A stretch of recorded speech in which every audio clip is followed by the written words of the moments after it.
towards Drive Lorain. So I guess maybe I missed it because I really couldn't hear. You know, there was some, you guys were asking questions, I couldn't hear everything.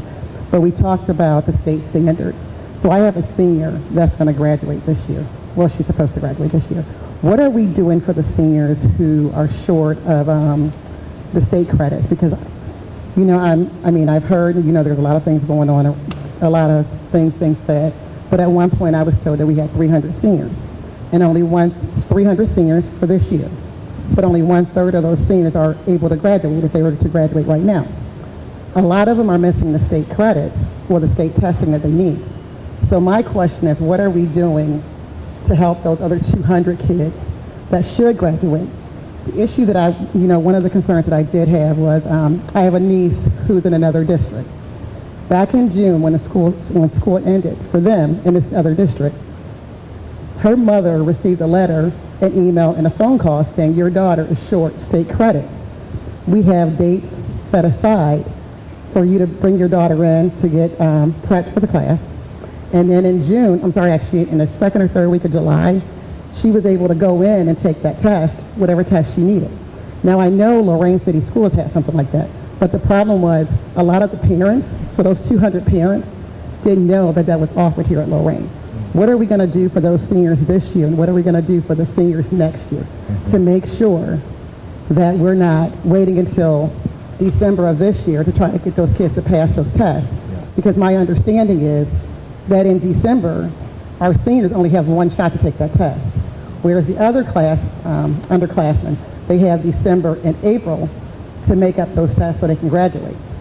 So what are we going to do to help those seniors for 2019, that's supposed to graduate May 20 of 2019. Thank you, Ms. Patterson, for the question.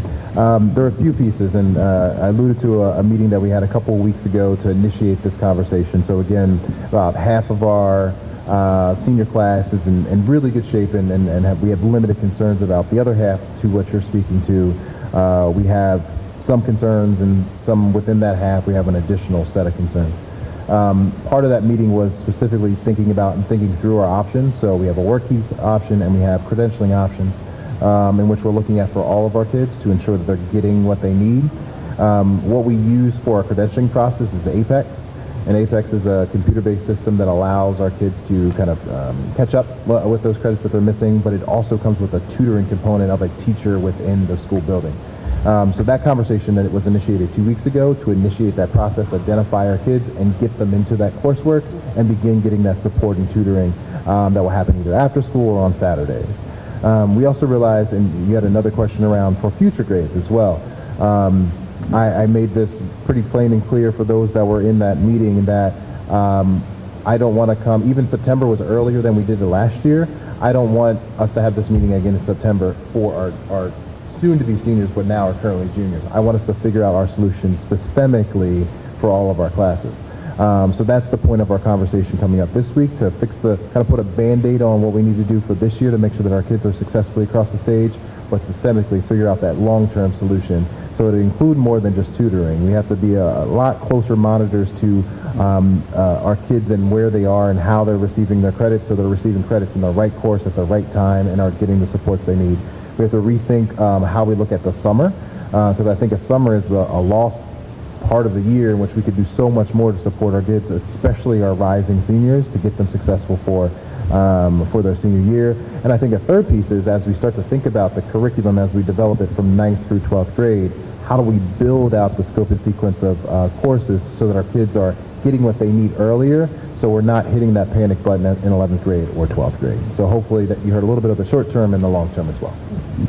And then just another question, you know, I mean, I'm sure we all heard and we've read and we're all kind of tired of the negative press that goes along with Lorain. I'm a longtime Lorain resident, and when someone's talking negative about Lorain to me, I take it personal. I feel like you're saying that it's me.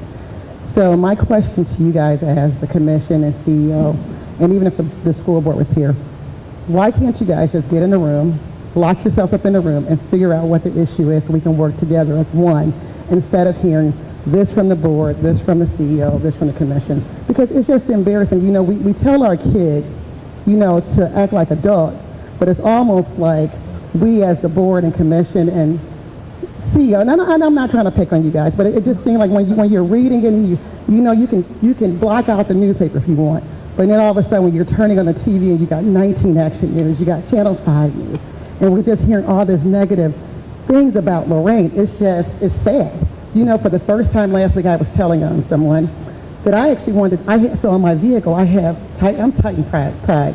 I have the bumper sticker, I have the license plate tag. I want to take it off. Honestly, because it's just like the negative, but I can't do it because there's so many kids in this district that are not my babies, but they are my babies. So, I mean, they're the kid that can walk up to me right now and say, Mrs. Patterson, I need $5 and I'm going to give it to them. But the problem is that, this negativity that we keep hearing it's just sad. So if I had a request, I would just say for you guys to get up in the room, lock the door. We'll slide your pizza in if you need to. We'll slide your drinks, but work it out. Let's just work it out. Let's find a common ground. And I understand that the board has no power, and I'm not blaming anyone, but it's sad that, like I said, we want our kids to be adults, but the adults aren't acting like adults. You understand what I'm saying?